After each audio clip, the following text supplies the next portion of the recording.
I think myself personally, I take things very personal. I'm a professional. I've been in the community for 25 years. I've done a lot for the city. Personally, to affect the city, I've worked with the mayors. I've worked on numerous boards successfully to grow Charlotte. I've been in banking for 20 years as a leader. Times have not been the best in the banking industry and the financial industry in the last few years. We've tightened the belt, worked harder, longer, faster, and stronger, because that's what it took. My background dates back to when I came from a family of educators, 90+ years. My parents were both educators in the state of New York. When I grew up, you didn't go play Little League baseball until you got B's in the classroom. This was not acceptable. You went to church and you got B's in the classroom, or you didn't play Pee Wee football. That's just the way it was. Today's society is not that way anymore. I was sponsored by First Union Bank back in the days when First Union was around. As a bank employee, I competed on the national level running marathons. I don't know if any of you have ever run marathons. I ran marathons to win, and I won. I put in the work it took to do that and persevered. That's what my leadership role would be on the school board. I don't quit. I don't give up. You will not meet a runner that has ever given up.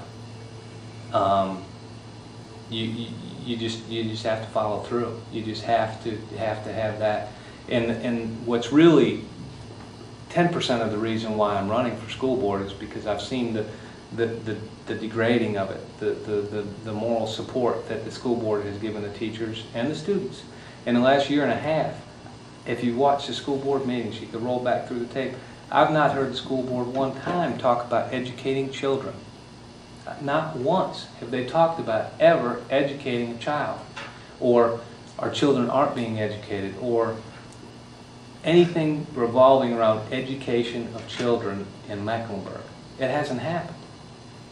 They've had their own political agendas, which continue today, and that's why we are where we are today. I mean, you look at which is as a parent has to be scary. If you look at today, you're less than 10 days away from opening the schools, one of the largest school systems in the USA, and you're looking for 300 and close to 70 teachers right now. You are begging teachers that have never taught in a classroom, but they have their degrees. You're begging them to become a teacher today. After you've run off teachers that have been in the classroom 10, 12, 15 years. That's not a great place to be. So as far as your campaign, what is your budget, and who is, if you feel willing to share it, and who's working for you? I've got a lot of teachers and a lot of educators that are working for me. I've got some physicians that are retired that are working for me. I've got some teachers from CMS, some principals from CMS that are retired that are working for me, all of which have over 30 years in the system that are working with me. I've got some tech and IT people that are working with me for the technical aspects of the Facebook, the Twitter, the web page and all that, which are an ingredient of running a campaign. I've vowed not to spend more than $30,000 on the campaign for school board, and in 10 days we raised that money.